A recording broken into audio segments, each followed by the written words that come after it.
We have a very good question from S.C. Verma book, and the question statement, as you can see here, is that a particle is acted upon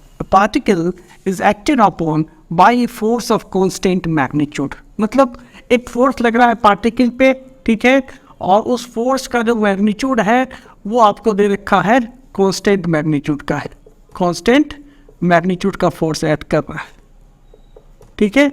it is acted upon by force of constant magnitude which is always remains perpendicular to the velocity of particle.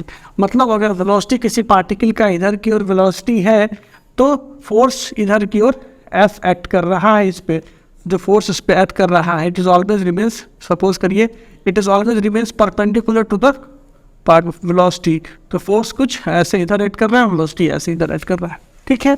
कह रहा है कि the motion of the particle take place in place.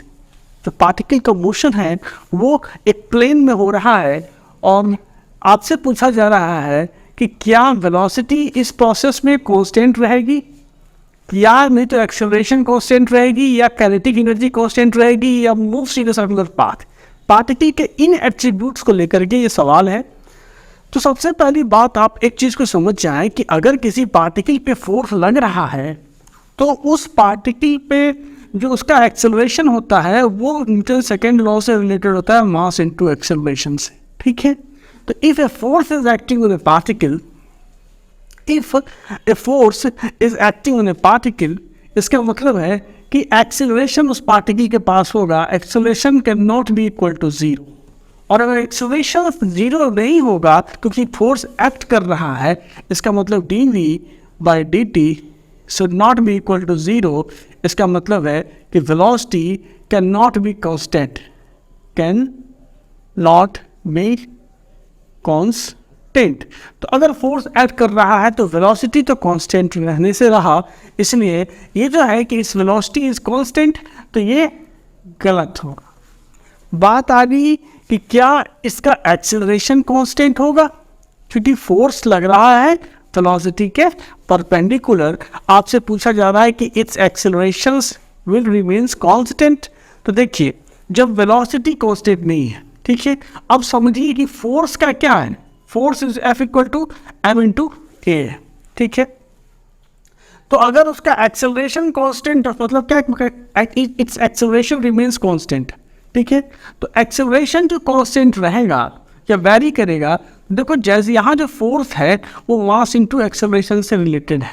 तो अगर आपका force very करेगा, ये force F जो है अगर ये वेरी करेगा, ये अगर वेरी करेगा तभी आपका एक्सेलरेशन भी वेरी करेगा, ठीक है. एक्सेलरेशन जो है तभी आपका वेरी करेगा. अब आपको सवाल में लिखा हुआ है कि पार्टिकल पे फोर्स लग रहा है कांस्टेंट मैग्नीट्यूड का. इसका मतलब है कि अगर फोर्स कांस्टेंट मैग्नीट्यूड का लग रहा है तो ये जो वेक्टर F है वो कब वेरी करेगा, जब force when direction of the force varies, direction of force very. जब तक ना फोर्स का डायरेक्शन, क्योंकि फोर्स का मैग्नीट्यूड कांस्टेंट है, तो फोर्स का जब डायरेक्शन बदलेगा तभी एक्सेलरेशन फोर्स बदलेगा, क्योंकि मैग्नीट्यूड कांस्टेंट है. तो ये जब इसके बदलने की गुंजाइश है कि जब इसका डायरेक्शन चेंज हो, और जब इसका डायरेक्शन चेंज होगा तभी एक्सेलरेशन चेंज होगा. अब यहाँ देखो कि क्या कह रहा है कि यहाँ से कि आपको क्या है, which is always remains perpendicular to the velocity of particle. मतलब ये कॉन्स्ट्रेंट आपको मेंशन्ड है कि पार्टिकल के मोशन के दौरान उस पर लगने वाला जो फोर्स है it always remains perpendicular to the velocity. तो आप देखो कि जब आप अगर वेलोसिटी का डायरेक्शन चेंज होगा तो फोर्स का डायरेक्शन को चेंज होना पड़ेगा, क्योंकि उसको यह कॉन्स्ट्रेंट मेंटेन करना है कि उसको फोर्स हमेशा वेलोसिटी के परपेंडिकुलर लगना है. तो फोर्स के डायरेक्शन के बदलने की गुंजाइश इस बात पर निर्भर करती है कि क्या वेलोसिटी का डायरेक्शन बदल रहा है या नहीं बदल रहा है, ये इस बात पर निर्भर करती है. तो वेलोसिटी का डायरेक्शन देखो, कोई भी पार्टिकल है और उस पार्टिकल पे मान लो कि उसकी वेलोसिटी इधर की ओर है, उस पार्टिकल पे फोर्स इधर की ओर एस ऐड करता है. तो उस फोर्स का दो कंपोनेंट होता है, एक होता है टेंजेंशियल कंपोनेंट, या फिर आप कह सकते हो एक इधर की डायरेक्शन में एफ कॉस थीटा कंपोनेंट हुआ, अगर ये थीटा एंगल पे है, और इस डायरेक्शन में परपेंडिकुलर डायरेक्शन में एफ साइन थीटा कंपोनेंट, ये आप जानते हैं. तो ये आपको ये पता है कि जो एफ कॉस थीटा होता है कंपोनेंट, ये क्या होता है, ये tangential component of the force है, टेंजेंशियल कंपोनेंट ऑफ फोर्स है, नेट ऑफ फोर्स है। और ये क्या करता है, ये स्पीड को चेंज करता है, स्पीड को चेंज करता है। टेंजेंशियल कंपोनेंट क्या करता है, स्पीड को चेंज करता है। और एफ साइन थीटा जो है ये नॉर्मल कंपोनेंट है, नॉर्मल कंपोनेंट या फिर रेडियल कंपोनेंट बोलते हैं इसको, रेडियल कंपोनेंट है। और ये डायरेक्शन ऑफ मोशन को चेंज करता है, ठीक है, डायरेक्शन ऑफ मोशन को चेंज करता है। तो यहाँ इस केस में जो फोर्स लग रहा है वो वेलोसिटी के परपेंडिकुलर लग रहा है। मतलब ये बात तो तय है कि ये फोर्स इस पार्टिकल के डायरेक्शन ऑफ मोशन, मतलब डायरेक्शन ऑफ वेलोसिटी को चेंज करेगा।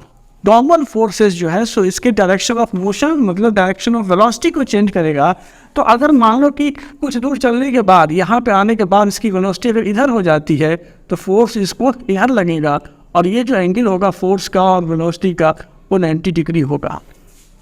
अगर सपोज करो ये पाथ फॉलो कर रहा है पार्टिकल, मैं उसकी बात कर रहा हूँ, ये जो अगर ये पाथ पार्टिकल फॉलो कर रहा है तब, तो आप क्या देख पा रहे हैं कि आपका क्या हो रहा है कि आपका वेलोसिटी का डायरेक्शन चेंज हो रहा है। नॉर्मल कंपोनेंट ऐड कर रहा है, इस normal component of the force की वजह से क्या हो रहा है कि वेलोसिटी चेंजेस, वेलोसिटी जो है का डायरेक्शन चेंज हो रहा है।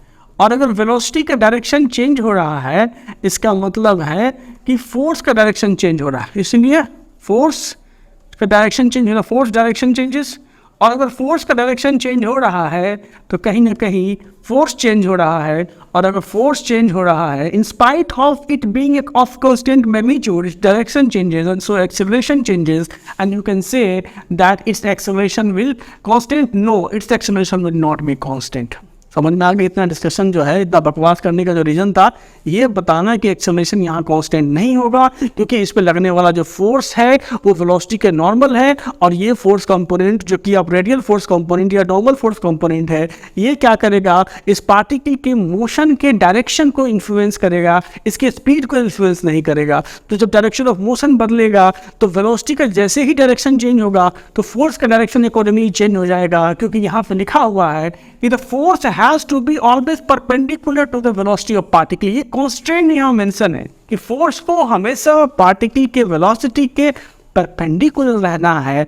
इस constraint की वजह से आपका फोर्स चेंज हुआ, in spite of being of constant magnitude, उसका डायरेक्शन चेंज हुआ तो फोर्स चेंज हुआ, और अगर फोर्स चेंज हुआ तो आपका एक्सेलरेशन भी चेंज हुआ। इसलिए ये कहना कि इसका एक्सेलरेशन कांस्टेंट होगा ये गलत होगा। क्या it's kinetic energy remains constant?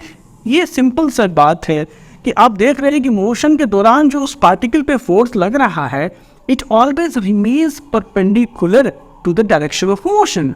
और इसीलिए tangential component of the force जो है आपका, ये कंपोनेंट जो है ये वेलोसिटी के डायरेक्शन में जो फोर्स लग रहा है वो मिसिंग है।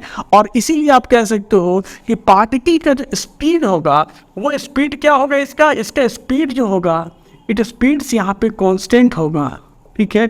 और स्पीड कांस्टेंट होगा इसलिए काइनेटिक एनर्जी जो है वो कांस्टेंट होगी, ठीक है। तो ये तो सही है कि काइनेटिक एनर्जी कांस्टेंट होगी। इसको एक तरीका और है, आप वर्क एनर्जी थ्योरम का इस्तेमाल कर लो। वर्क एनर्जी थ्योरम क्या कहता है कि work done by all the forces acting on the particle is equal to the change in kinetic energy. अब देखो तो यहाँ पे एक ही फोर्स इस पार्टिकल पे एक्ट कर रहा है और वो क्या है, normal to the direction of motion है, तो नॉर्मल टू द डिस्प्लेसमेंट है।